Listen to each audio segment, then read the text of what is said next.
총기 합법화가 이루어진 미국에서는 남녀노소 누구나 총기를 다룰 수 있습니다. 그렇기 때문에 총기를 잘 다루며 사격 실력 또한 일품인 사람들이 굉장히 많은데요. 최근 한국인 남성 한 명이 미국 뉴욕의 사격장에 방문하면서 재미있는 사건이 하나 발생하였습니다. 이에 대해 전 세계 사람들은 경악을 금치 못했는데 도대체 이 한국인 남성과 사격장에서 무슨 일이 있었는지 같이 알아보도록 하죠.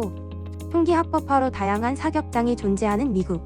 실내, 실외 구분 없이 정말 다양한 테마의 사격장이 존재하는데요. 그 외에도 다른 나라의 총을 자유롭게 선택하거나 특수한 총기까지 자신의 원하는 대로 사용할 수 있습니다. 거기에 부모와 함께 동행한다면 8살 이상의 어린아이들도 총기를 다룰 수 있다고 하는데요. 그중 미국에서도 뉴욕은 사격장을 찾는 사람들이 특히나 많은데 연인이나 가족 단위로 사격장에 놀러오는 경우도 빈번하게 볼 수 있을 정도이죠. 그런데 미국의 한 커뮤니티 사이트에 올라온 사격장 관련 글에서 한 한국인 남성이 등장하여 굉장한 화제거리가 되었는데요. 한국 예비군들은 너무나 멋지다 라는 제목으로 올라온 이 게시글은 제이콥 스미스라는 총기를 굉장히 좋아하는 남성이 실제로 목격한 경험담이라고 합니다. 그는 주말에 친구들과 함께 뉴욕 브루클린 외곽의 유명한 사격장에 방문하였습니다. 이미 많은 사람들이 사격을 즐기고 있던 중 한 아시아인이 운동복 차림으로 사격장에 들어왔습니다. 스미스 씨와 친구들은 운동복 차림의 아시아인이 사격장에 들어오는 모습이 흔치 않기에 코웃음을 치며 무시하는 태도를 보였는데요. 심지어 주위에 있던 한 방문객은 아시아인 남성이 사격 준비를 시작하자 눈이 작아서 표적은 볼 수 있겠어 라며 인종차별적 발언을 하기도 했습니다. 하지만 사격 준비를 마친 남성이 자세를 잡고 사격을 시작하자 그들은 남성의 모습에 시선을 고정할 수밖에 없었습니다. 완벽한 사격 자세를 유지한 남성은 빠른 연사 속도로 20발들이 탄창 하나를 순식간에 비웠는데요. 빠른 속도로 연사했기에 그가 표적지를 제대로 맞추지 못했을 거라 생각한 스미스 씨는 남성에게로 도착한 표적지를 보고 너무 놀라 입을 다물지 못했다고 합니다. 중앙부에 빼곡히 형성된 탄착구는 누가 봐도 한두 번 사격해본 솜씨가 아니었는데요. 남성을 무시하던 사람들 또한 표적지를 뚫어져라 쳐다만 볼 뿐이었습니다. 그와 동시에 누군가 박수를 치기 시작하였고 이윽고 모든 사람들이 그 남성을 향해 박수를 치며 환호했습니다. 스미스 씨는 그 남성이 미군인 줄 알고 다가가 어디 소속 미군이냐고 물었고 남성은 미국 대학에서 유학 중인 한국인이라며 자신을 소개했습니다. 그 대답을 들은 스미스 씨와 주변 사람들은 매우 놀랐는데요. 스미스 씨는 그가 특수부대 같은 것이라 판단하고는 학생이라는 신분은 분명 위장 신분일 것이라 생각했습니다. 이윽고 스미스 씨는 그에게 다가가 어떻게 그리 사격을 잘하느냐 물었고 남성은 자신이 현재 대한민국의 예비군이며 한국의 예비군 시스템에 대해 설명해 주었는데요.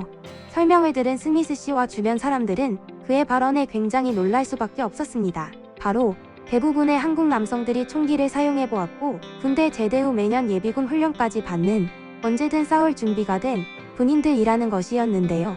경악한 스미스 씨는 전 세계에서 유일하게 국민 절반이 군인인 나라는 한국이 유일하다. 아시아에서 가장 무서운 나라는 중국이 아니라 한국이다.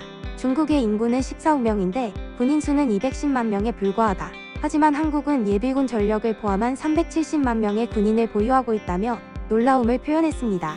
이윽고 해당 게시물을 본 전 세계의 네티즌들은 총기 사용이 금지된 한국에서 90%의 남성들이 총을 쏠 줄 안다니 너무 놀랍다. 한국 군인들은 잘 안 알려져 있지만 매우 강인하게 훈련된 군인들이다. 앞으로도 한국이 미국과의 최강 동맹으로 남아있어 주길 바란다 라며 극찬하였고 몇몇 네티즌들은 자신도 한국 친구와 함께 사격장을 방문해서 그 친구의 실력을 봐야겠다라며 한국 예비군에 대한 놀라움을 감추지 못했습니다. 사실 남성이라면 누구나 군대를 가는 대한민국에서는 군대에 대한 것들이 너무나 일상화되어 있기에 그다지 특별할 것이 없어 보이는데요. 하지만 대한민국 예비군들은 총을 잘 쏘는 것에만 특별한 것이 아니라 각 병과 별로 주특기가 따로 있다는 것에 가장 큰 특별함이 존재한다고 할 수 있습니다. 명동에서 K2 전차 한 대를 놓고 운전할 줄 아는 분 계시나요? 라고 묻는다면 1시간 안에 5명은 모인다고 할 정도로 다양한 병과 무기를 다룰 줄 안다는 것이 가장 큰 강점 중 하나라고 할 수 있는데요. 실제로 한국을 방문한 미국 공군 존 씨는 한국 예비군의 녹슬지 않은 사격 자세를 보고 저런 사격 자세와 움직임을 아직도 다 기억하고 있다는 게 굉장히 인상적이라는 평가를 남기기도 했습니다. 대한민국은 현재도 예비군 병력이 310만 명에 달할 정도로 2위인 러시아보다도 월등히 많은데요. 우크라이나 사태처럼 대부분의 나라가 국가 비상사태에서는 군사 경험이 전무한 사람들까지도 전부 징집하는 것과는 달리 예비군 전력이 빵빵한 한국은 신속하게 엄청난 숫자의 군인을 확보할 수가 있는데요. 앞서 말했듯이 이 예비군들이 총만 잘 쏘는 것이 아닌 다양한 병기를 다룰 줄 아는 숙달된 군인이라는 것에 일반적인 징집병과는 엄청난 차이가 존재합니다. 지금 이 시간에도 국가를 위해 희생하는 국군장병과 언젠가 같이 싸우게 될 수도 있는 내 예비군 이웃이 있기에 오늘도 대한민국은 안전하게 하루를 보낼 수 있는 것 같습니다. 영상 시청해주셔서 감사합니다. 여러분의 눈과 귀가 되는 발로 뛰는 기자, 양 기자였습니다. 고맙습니다.